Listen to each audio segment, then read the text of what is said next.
बंशी विभूषित करालवनीरदाः पीताम्बरः दर्ढबिम्बफलाधरोष्टा पूर्णेन्दुसुन्दरमुखादरविन्दनेत्रा कृष्णात् परं किमपि तत्त्वमहं न जाने। नारायणं नमस्कृत्य नरं चैव नरोत्तमं देवीं सरस्वतीं व्यासं ततो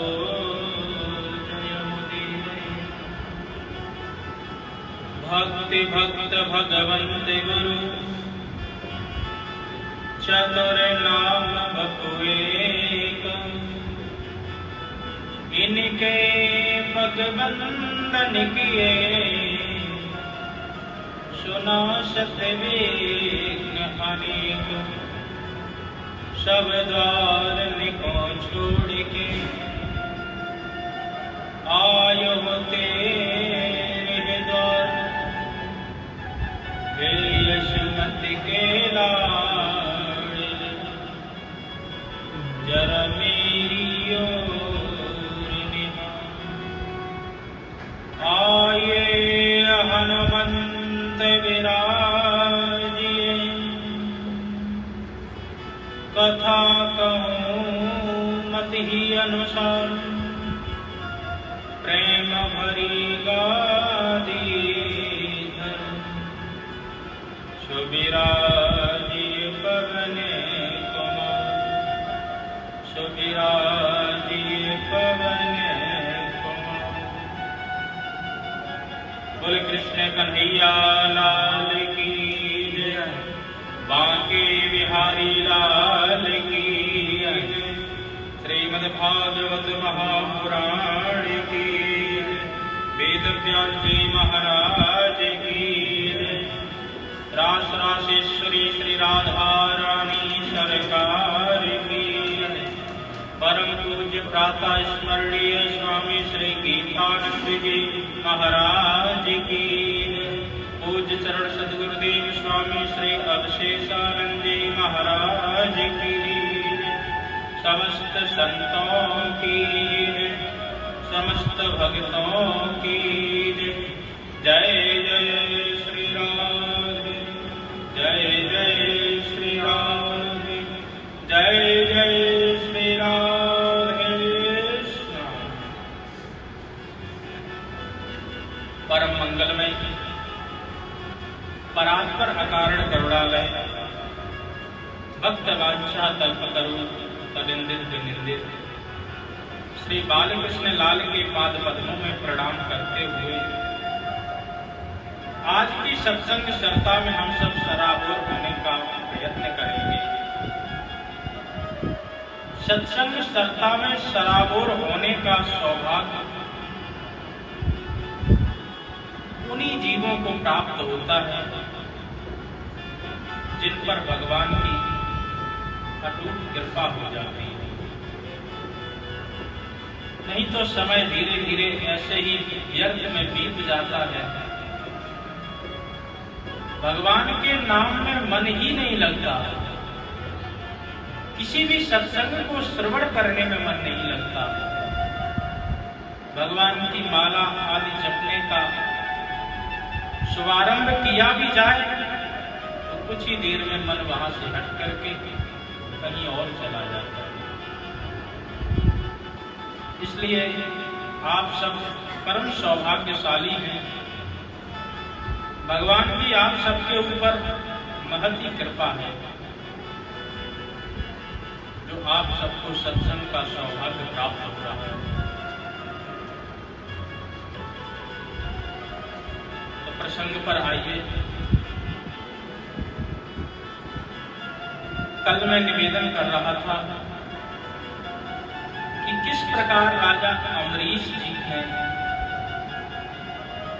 भगवान की भक्ति करके अपने आप को इस योग्य बना लिया कि प्रत्येक संकट में भगवान का सुदर्शन चक्र उनकी रक्षा करने के लिए पीछे पीछे अमरीश जी महाराज के रहता है। जहां कहीं भी अमरीश जी महाराज को किसी भी प्रकार की कोई समस्या आती है, सुदर्शन चक्र तुरंत प्रकट होकर के उस परेशानी का समूल विनाश कर देता है। अंत में भगवान ने भी कह दिया, अहम भक्त पराधीन, मैं भक्तों के पराधीन हूं और भक्त मुझे प्रेम की डोरी में ऐसे बांध लेते हैं, मैं चाहकर के भी उस प्रेम पास से निकल ही नहीं सकता। भगवान को आपका सुख वैभव ये सब नहीं चाहिए। भगवान तो केवल और केवल आपका भाव ही लेना चाहते हैं। भगवान भावग्राही है, भावग्राही जनार्दन। अच्छा भाव भगवान के चरणों में यदि आप देंगे तो भगवान उस पर बहुत प्रसन्न हो जाते हैं। और धन दौलत चढ़ाने की यदि आप कोशिश करते हैं तो भगवान सोचते हैं कि बताओ, इस लक्ष्मी को मुझे मेरे ऊपर चढ़ा रहा है जो मेरे चरणों में निरंतर सेवारत रहती है। यदि कोई और ज्यादा बड़ा आदमी हो, बोले नहीं नहीं हम तो हीरे जवाहरात सोना आदि चढ़ाएंगे, उससे भी भगवान प्रसन्न नहीं होते।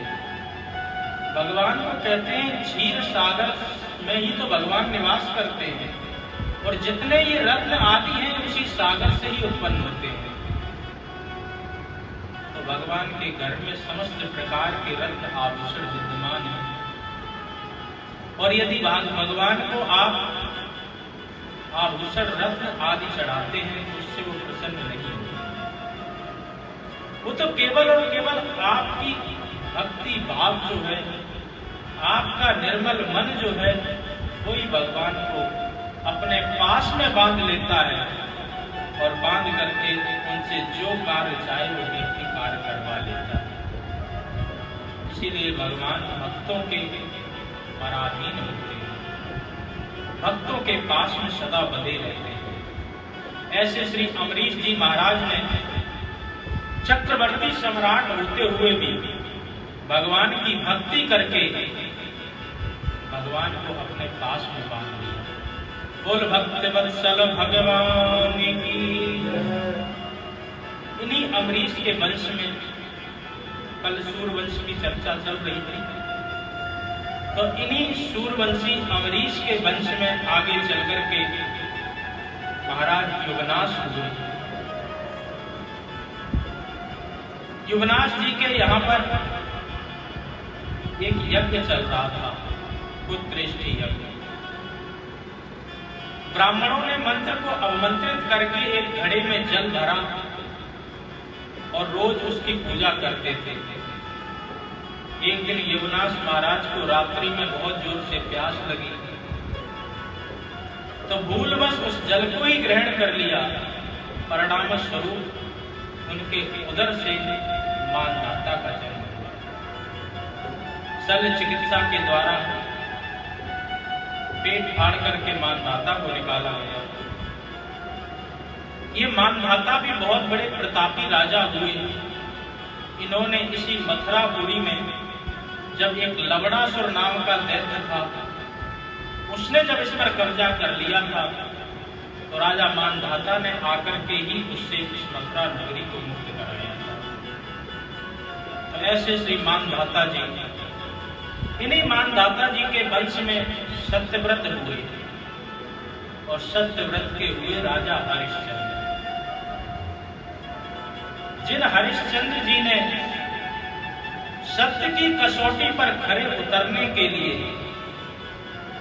अपने आप को, अपनी पत्नी तारा को, अपने पुत्र रोहित को भी बेच दिया। बोले हम सूर्यवंशी हैं, किसी भी प्रकार से सत्य को डिगने नहीं देंगे। चंद्र टरे सूरज टरे, टरे जगत व्यवहार, बैदृढ़ हरिश्चंद्र को टरे न सत्य विचार। हरिश्चंद्र का जो सत्य था वो अंत तक भी नहीं डरा और उस सत्य की कसौटी पर खरे उतर करके उन्होंने अपने वंश की, अपने शूर वंश की मर्यादा का पूरी तरह पालन किया। तो ऐसे श्री हरिश्चंद्र जी महाराज, इन्हीं हरिश्चंद्र जी महाराज के आगे चलकर के रोहित हुए, रोहित के बाहुक हुए और बाहुक के सगर हुए। सगर के 60,000 पुत्र हुए और 60,000 पुत्रों ने कपिल भगवान का अपमान किया।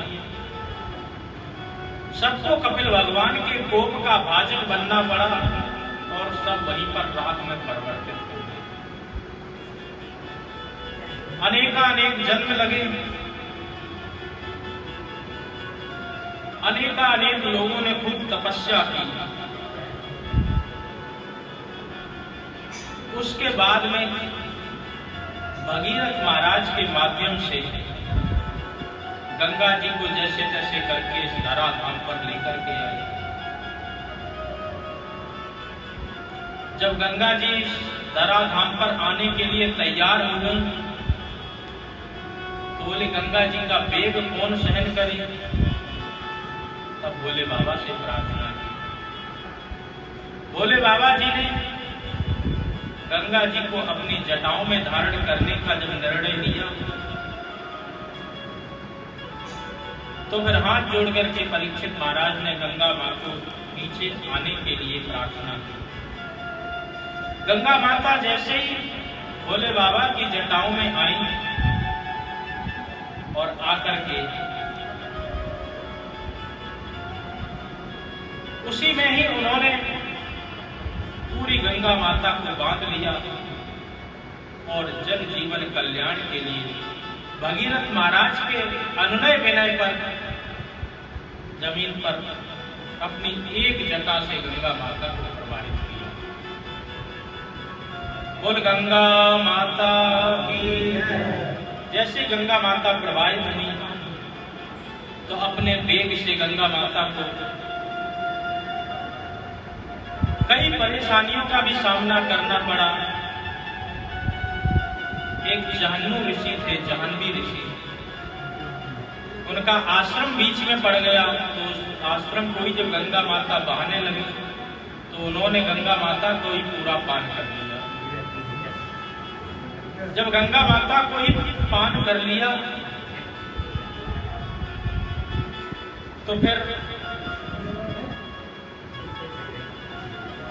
भगीरथ जी की प्रार्थना पर जाह्नवी ऋषि ने अपनी जंघा को काट करके गंगा जी को पुनः प्रवाहित किया। इसीलिए जाह्नवी ऋषि की पुत्री होने के नाम से गंगा माता का नाम एक जाह्नवी भी है।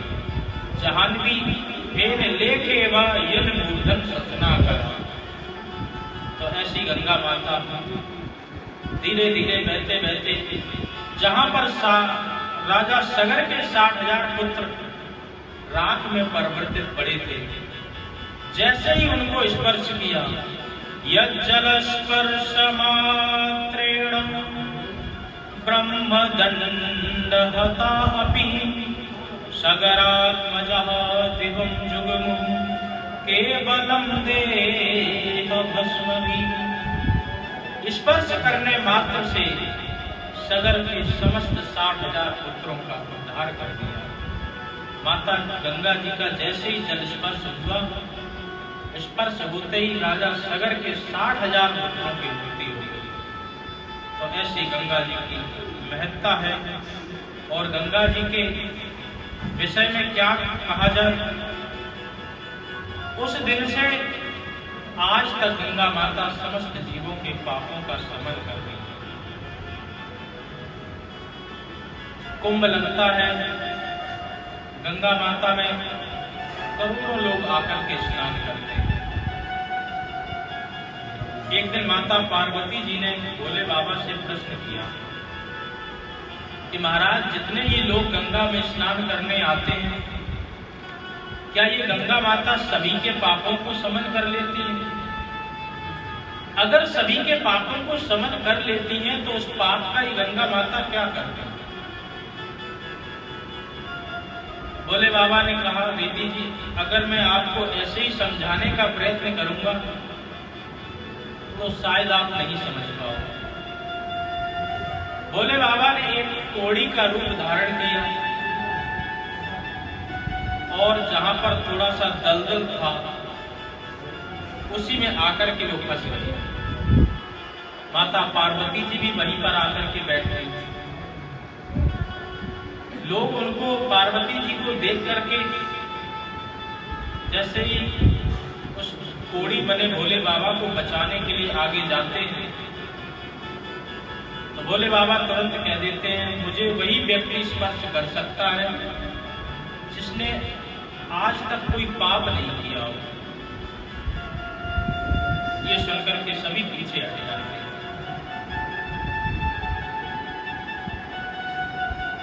जब बहुत देर बीत गई तो वहां पर एक वृद्ध ब्राह्मण आया और जैसे ही आकर के उसने भी यही शर्त सुनी कि आज तक यदि कोई पाप नहीं किया हो तभी तुम मुझे स्पर्श कर सकते हो। तो उसने कहा, प्रभु, मैं अभी गंगा जी में स्नान करके आया हूं और वहां से यहां तक आते हुए मनसा वाचा कर्मणा मैंने किसी प्रकार का कोई पाप नहीं किया।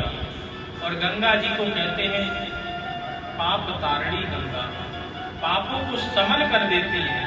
इसलिए मैं कह सकता हूं कि मेरे समस्त पाप का शमन हो गया, समस्त पाप मेरे धुल गए हैं, इसलिए मैं आपको दलदल से निकाल सकता हूं। भोले बाबा तुरंत रूप में प्रकट हो गए और कहने लगे, देवी, ऐसे लोगों के ही गंगा माता पापों का शमन करती है। गंगा माता में स्नान करने का भी नियम है। सबसे पहले तो बिना चप्पल के गंगा जी के पास में जाना चाहिए। गंगा गंगम सहयोग भूया योजना नाम सतई रपी। बोलते हैं कि जितने आप कदम रख करके गंगा जी के पास में जाते हैं बिना किसी पादुका को पहन करके, बोले एक एक कदम पर आपको 100 यज्ञ का फल प्राप्त हो जाता है। और गंगा जी में स्नान किस प्रकार से करें? स्नान करने से पूर्व हाथ में गंगा जल लें और अपने समस्त पापों का जो अभी तक किए हैं उनका प्रायश्चित संकल्प करें। हे गंगा माता, हमारे पिछले किए हुए समस्त पापों को भस्म करें। आप सभी के पापों को शमन करने का सामर्थ्य रखते हैं, तो कृपा करके हमारी भी पापों का शमन करें, पापों को भस्म करें। इसके बाद में फिर पुनः एक संकल्प लें, आगे पाप न करने का। तभी गंगा माता आपके ऊपर कृपा करेंगी।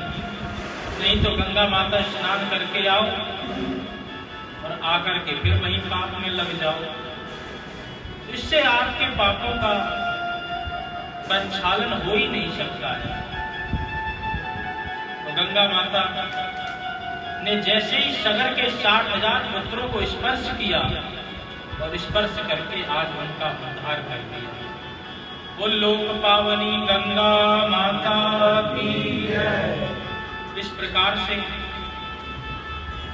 राजा परीक्षित के, राजा सगर के 60,000 पुत्रों का भी उद्धार हुआ। इन्हीं के वंश में आगे चल करके ऋतुपर्ण हुए, ऋतुपर्ण के सौदास हुए, सौदास के अस्मत हुए, अस्मत के नारी कवच हुए, नारी कवच के खडवांग हुए, खडवान के दिलीप हुए और दिलीप के रघु हुए, जिनसे रघुकुल नाम चला, और रघु के स्वयं राजा दशरथ हुए, और राजा दशरथ जी के राम लक्ष्मण भरत शत्रुघ्न चारों। बोल चारों भैयाओं की अयोध्या धाम की। इस प्रकार से राम जी का आज प्राकट्योत्सव हुआ है। वो राम जी कैसे हैं? बोले कि राम जी का यदि मैं अकेले ही वर्णन करूं तो अनेक वर्ष बीत जाएंगे, और आपके पास में तो सिर्फ 7 दिन है परीक्षित, तो संक्षिप्त रूप में सुनिए। गुरुवर थे त्यक्ते राज्यो विचरदन वनम पदव्याम प्रियायाम पाणि स्पर्श क्षमाभ्रम मृजत पथिरुजो यो हरीन्द्रानुजानाभ्याम वैरूप्यां सुपर्णख्यां प्रिय बृहरुषारोपित भूव्रजं त्रस्ता दुर्वद सेतु खलदवन दल कौशलेन्द्रावसंत। 2 श्लोकों में पूरी राम कहानी सुना दी। तो आइए राम कहानी को संक्षिप्त में हम सुनने का प्रयत्न करें। राम भगवान जी का जन्म होता है। श्री दशरथ अवधेश गृहे जन्म लिए सुत चार, रामचंद्र लक्ष्मण भरत कृपसूदन सुकुमार। 4 भाइयों का जन्म हुआ, नामकरण हुआ। बड़े भाई का नाम राम रखा गया, उनसे जो छोटे हैं उनका नाम भरत रखा गया, एक का नाम लक्ष्मण रखा गया और एक का नाम शत्रुघ्न। सबके नाम की अपनी अपनी महत्ता है। राम जी का जो नाम है पापों को भस्म करने वाला है। भरत जी का नाम है, बोले विश्व भरण पोषण कर जोई, ताकर नाम भरत अस होई। ऐसे भरत जी हैं। लक्ष्मण जी की भी अपनी विशेषता है। शत्रुघ्न जी का भी है कि शत्रुघ्न जी के नाम श्रवण मात्र से शत्रुओं का शमन हो जाता है। तो इस प्रकार से राजा दशरथ जी के घर में आज राम लक्ष्मण भरत शत्रुघ्न जी का जन्म हुआ। धीरे धीरे बड़े हुए, गुरु जी के यहाँ पर शिक्षा दीक्षा अध्ययन करने के लिए भेजा गया। तो जैसे ही वशिष्ठ जी के यहाँ पर गए, भगवत शक्ति इनकी योग माया साथ ही साथ में थी, तो कुछ ही समय में भगवान ने समस्त शिक्षा को अपने अंदर धारण कर लिया। गुरु ग्रहे पढ़ने गए रघुराई, अल्प काल सब शिक्षा पाई। कुछ ही समय में भगवान ने समस्त अस्त्र शस्त्र वेदाध्ययन आदि सबका ज्ञान धारण कर लिया। ज्ञान धारण करने के बाद में वहीं पर यज्ञोपवीत आदि सब संस्कार हुए, और लौट करके जब घर पर आए तो घर पर आकर के राजा दशरथ जी ने जब देखा कि हमारे जो युवराज हैं धीरे धीरे बड़े होते जा रहे हैं, और समस्त जनों की भी यही इच्छा है इनका राज्याभिषेक कर दिया जाए। राज्याभिषेक की तैयारी करते ही मंथरा ने आकर के कैकेयी के कान भरे और कैकेयी के कान भरने के बाद में कैकेयी ने वरदान में यही मांग लिया कि 14 वर्ष के लिए राम को वनवास में भेज दिया जाए और हमारे पुत्र को राजगद्दी दी जाए। दशरथ जी तो बहुत विकल हो गए, बहुत परेशान होने लगे। परंतु श्री राम जी को जैसे ही पता चला तो माता जी को समझाते हुए कहते हैं कि छोटी सी बात पर पिताजी इतने दुखी क्यों हो रहे हैं? अरे बन जाना कोई बड़ी बात थोड़ी है। थोड़ा ही बात पिता ही दुख भारी, होता प्रतीति न मोहि महतारी। छोटी सी बात है, वन में जाना कौन सी बड़ी बात है। अभी 14 वर्ष हो जाएंगे और मैं पुनः वापस आ जाऊंगा। कल्पना करिए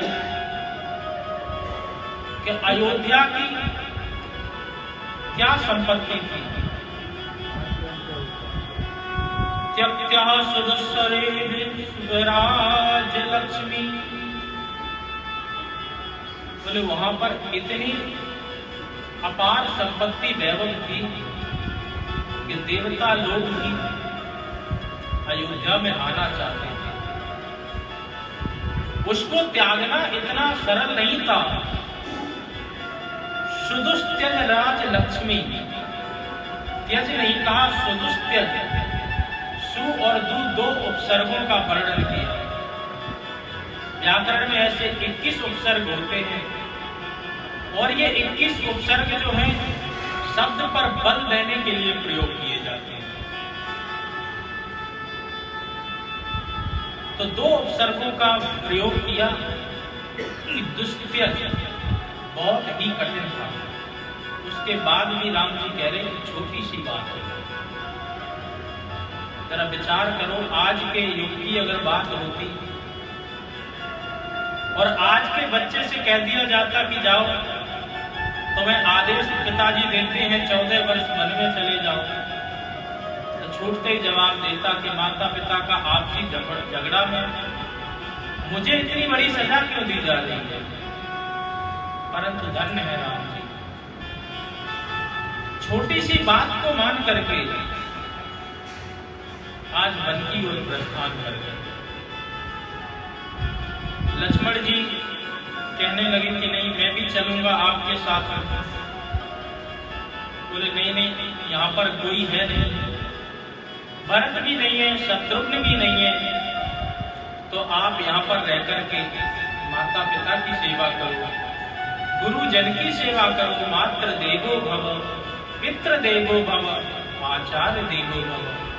ये सब देवताओं के ही समान होते हैं, इनकी सेवा करो। लक्ष्मण जी ने सीधा ही जवाब दे दिया, गुरु पिता मातु न जानहु पाऊ, करहु स्वभाव नाथ पति जान। मैं किसी को भी नहीं जानता हूं, न गुरु को जानता हूं, न माता को, न पिता को। मैं तो केवल और केवल आपके साथ ही जाना चाहता हूं। बोले सच कह रहे हो? बोले हम क्या आपको बताएं, आप तो सबके हृदय में विराजमान हैं, सबके हृदय में आप रहते हैं, आप अंतर्यामी हो। यदि आपको झूठ लग रहा हो तो आप स्वयं विचार करके देख लो। तो ऐसा क्यों करना चाहते हो? बोले धर्म यही कहता है, एक धर्म है, एक परम धर्म है। माता पिता की सेवा करना मैंने मान लिया कि ये धर्म है, गुरुजनों की सेवा करना धर्म है, अपने कुटुंबी जनों का भरण पोषण करना भी धर्म है। परंतु परम पिता परमात्मा के साथ में रहना, उसको पाना, ये सबसे बड़ा परम धर्म है। और इस परम धर्म के बीच में किसी प्रकार का कोई भी धर्म आए बोले उसको छोड़ देना चाहिए। विनय पत्रिका में तुलसीदास जी बताते भी हैं कि उसने क्या क्या छोड़ा।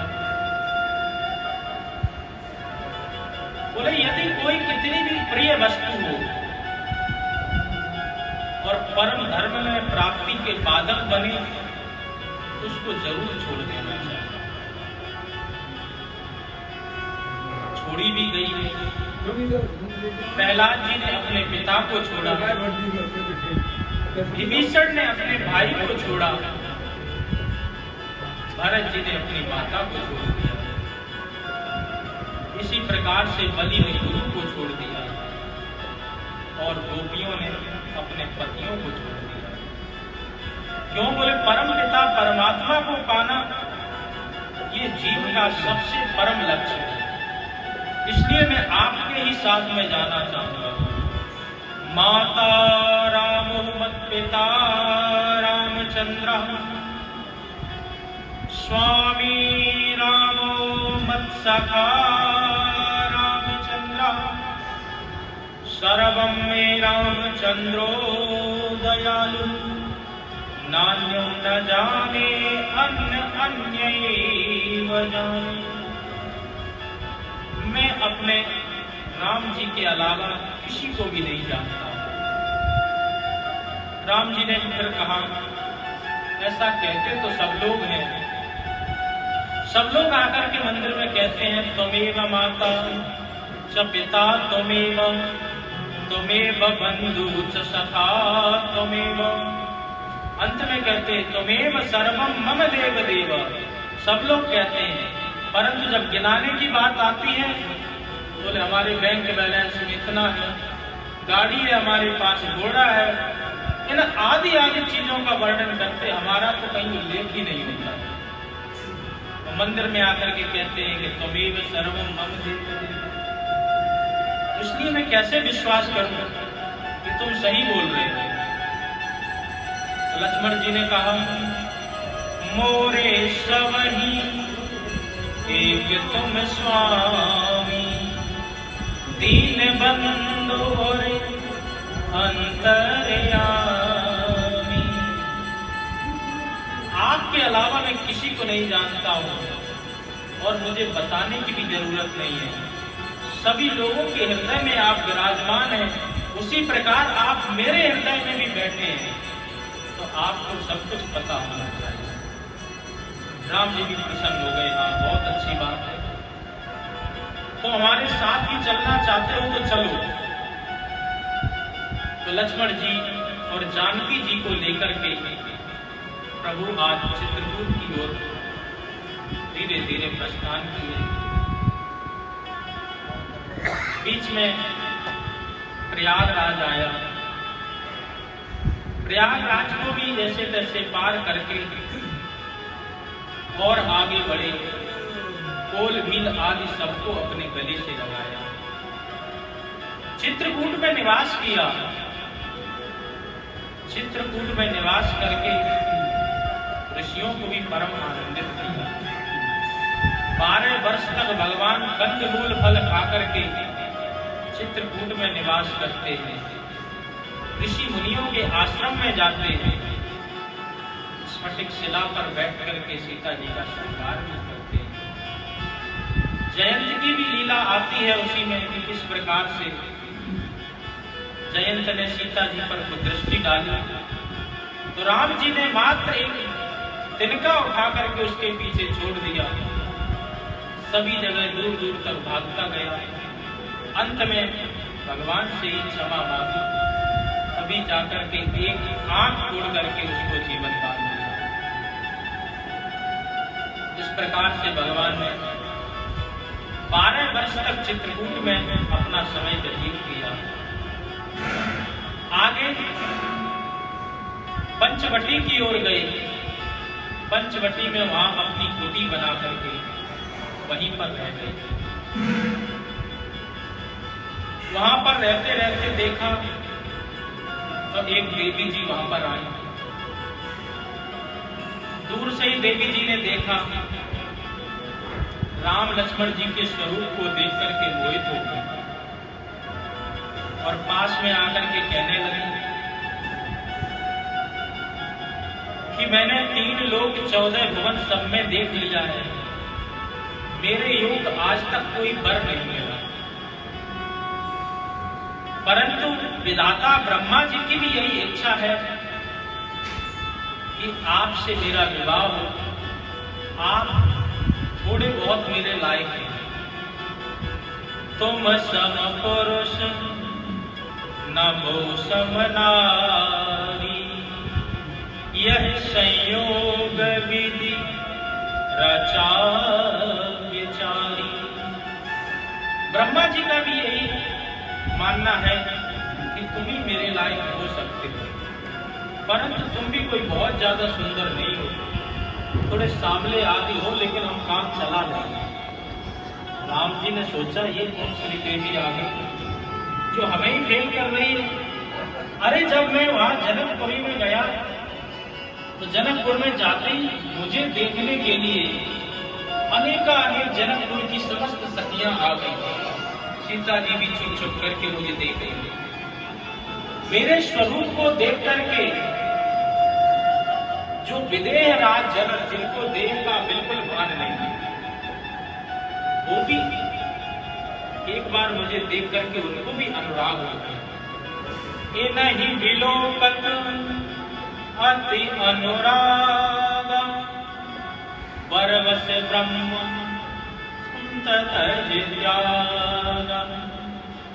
भगवान के स्वरूप को देख करके जनक को भी एक बार विदेह से सदैव होने की इच्छा होगी, परंतु आज शूर्पणखा कहती है कि तुम थोड़े बहुत मेरे लायक हो, इसीलिए मुझे कोई आज तक नहीं मिला, तो आज मैं आपके साथ में विवाह का प्रस्ताव रखती हूँ। इसीलिए मैं अभी तक कुंवारी रही हूँ। ताते अब लग रहूं कुमारी, मन मान कछु तुम्हें निहारी। कछु तुम्हें निहारी, थोड़ा सा ही मेरा मन माना, इसमें भी उसने कुछ लगा दिया। ताते अवलग रहूं कुमारी और मन माना कछु तुम्हें निहारी। राम जी ने सोचा कि मैं जैसा वैसा हूं तो इसका मेरे में अनुराग हो रहा है, मेरे प्रति इसका प्रेम बढ़ रहा है, और मुझे भी कुछ समझ रही है कि यदि मुझसे कोई अच्छा मिलेगा तो कल उसके साथ भी भाग जाएगी, तो क्यों ना जरा परीक्षा ले लें। परीक्षा लेने के लिए तुरंत इशारा कर दिया कि वो दूर पर बैठे हुए जो हमारे भ्राता हैं उनके पास में सीत चित कही प्रभु बाता, आयहि कुमार मोरे लघु भ्राता। राम जी ने कहा यही कुमार मोर लघु भ्राता, मेरे भाई भी अभी कुमारे ही, मानो विनोद किया हो, क्योंकि भगवान जानते हैं कि शूर्पणखा का भी विवाह हो चुका है। इसके पति का नाम विद्युत जीवा था, जिसको रावण ने ही मार दिया था। तो भगवान ने विरोध करते हुए कहा कि वहां पर जाओ।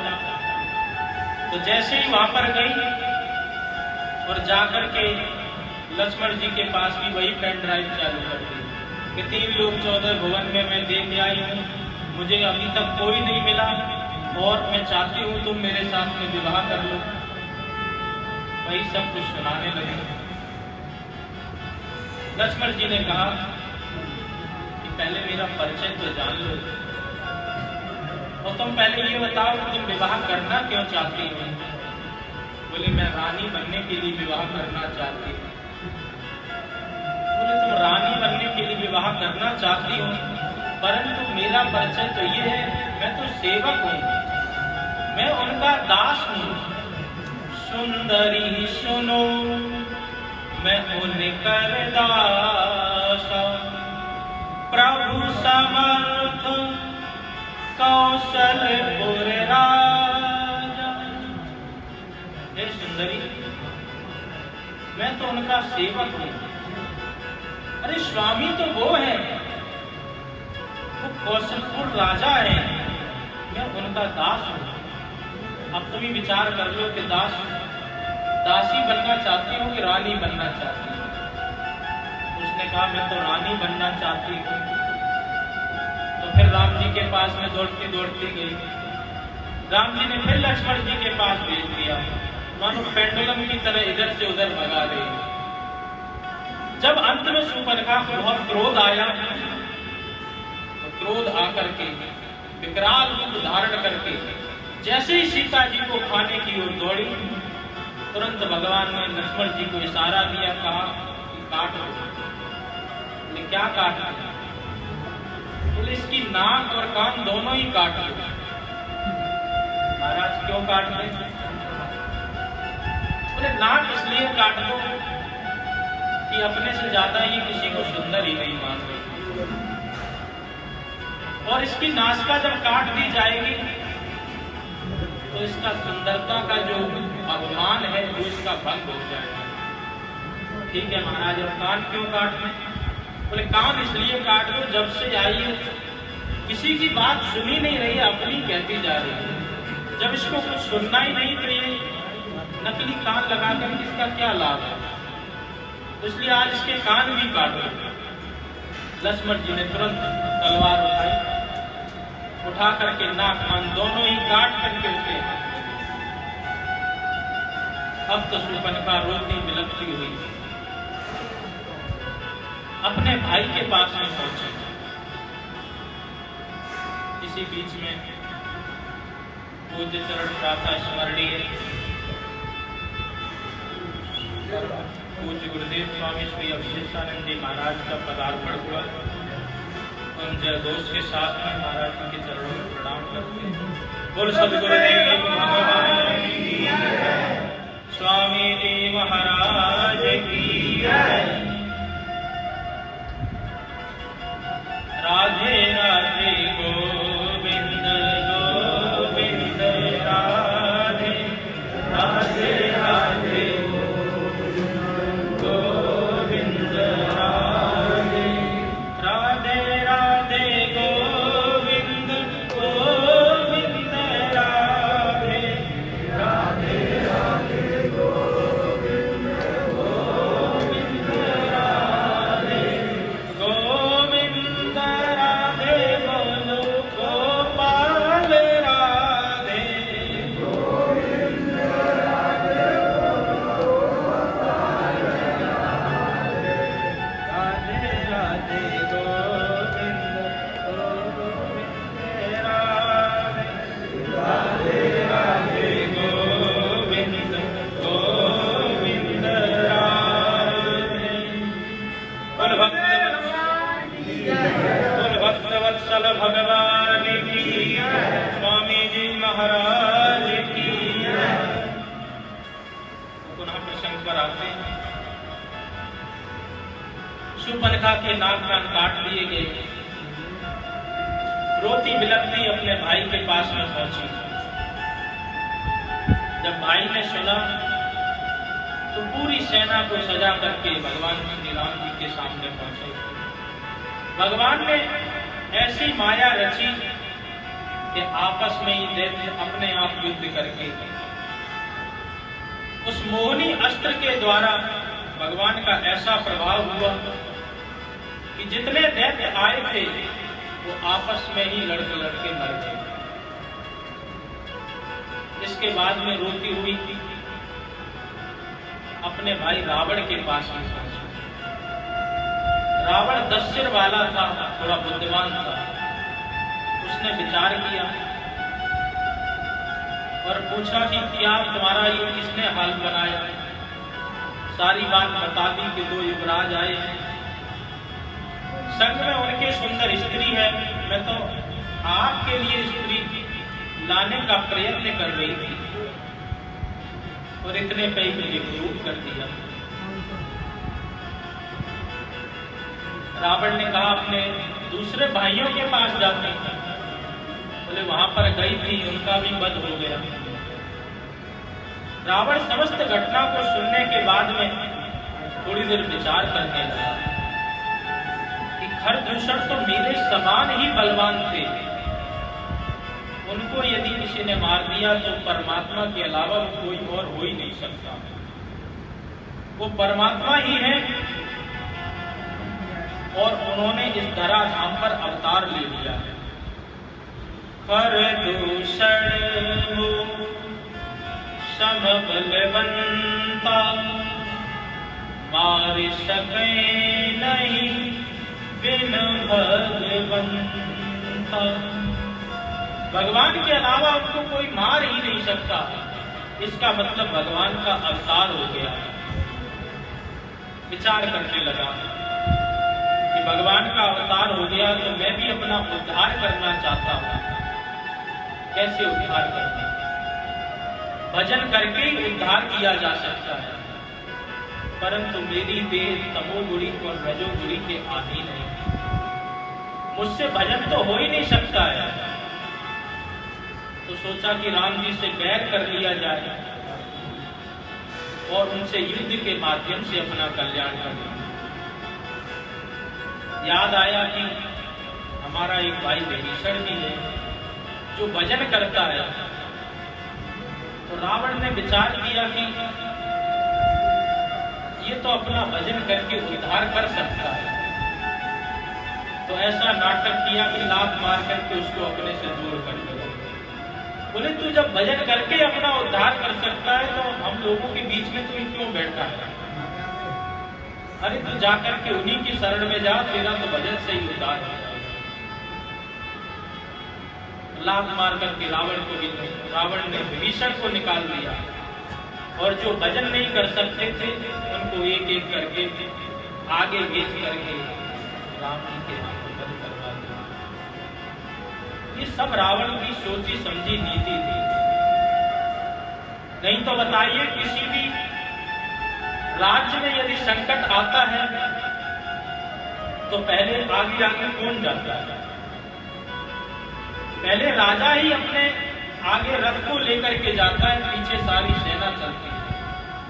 और यहां पर रावण सबसे लास्ट में गया क्योंकि वो सब कुछ जानता था।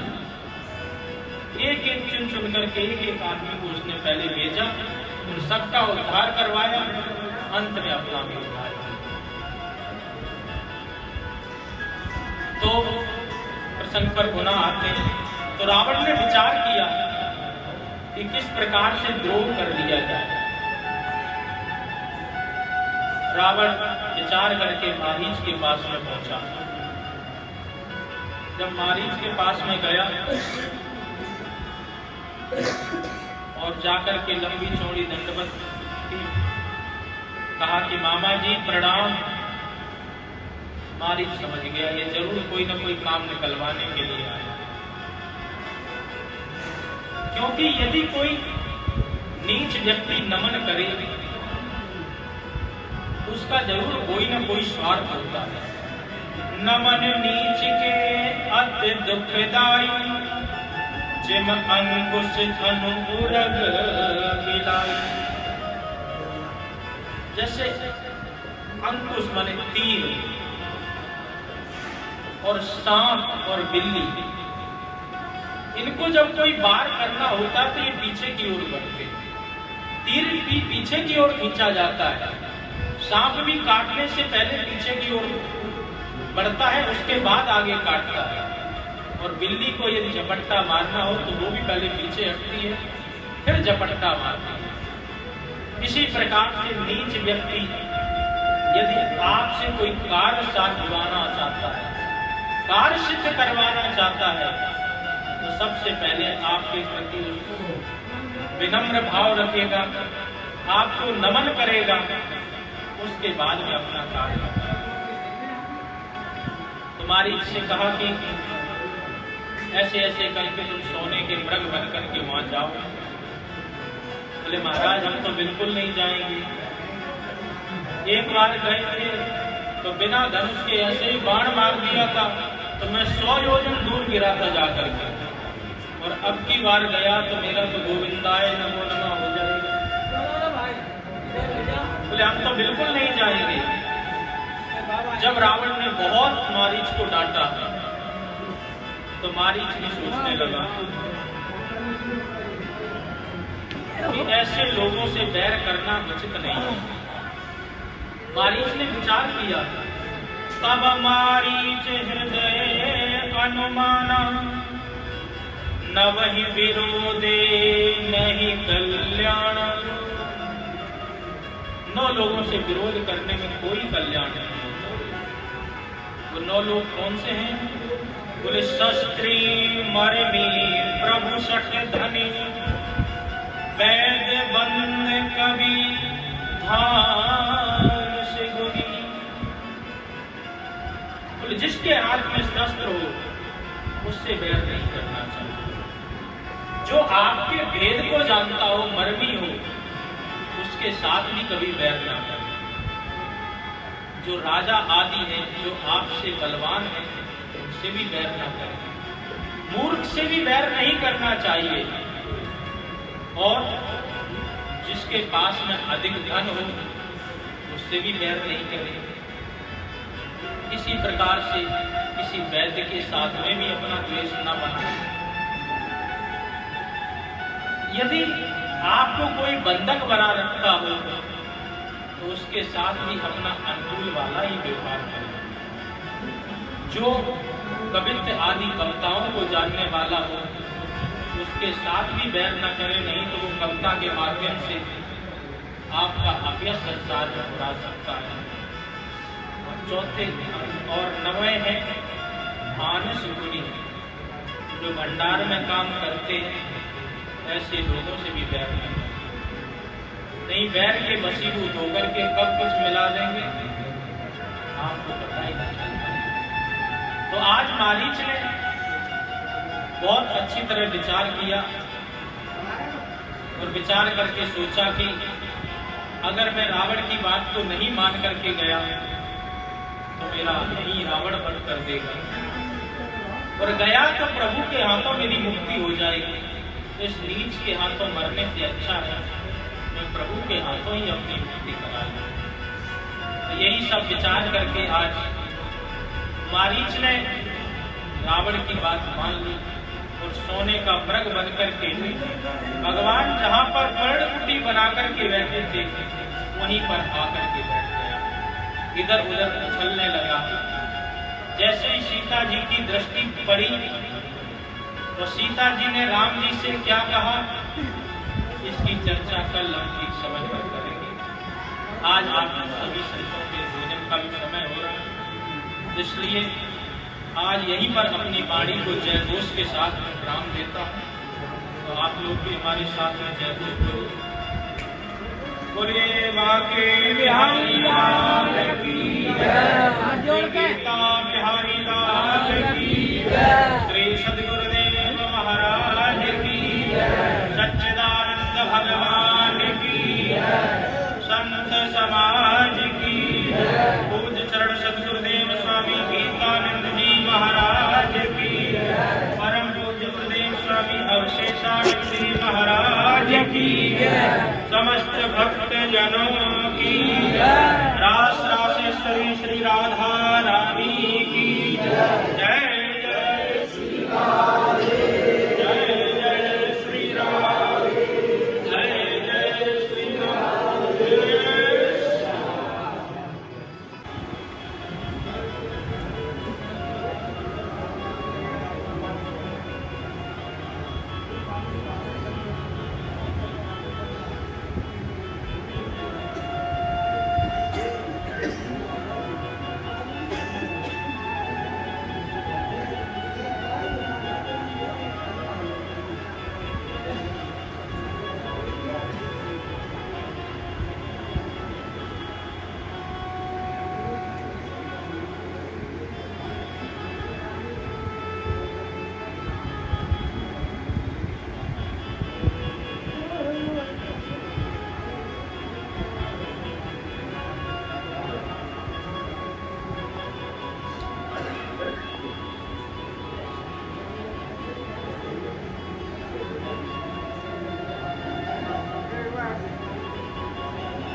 नीचे देखते हैं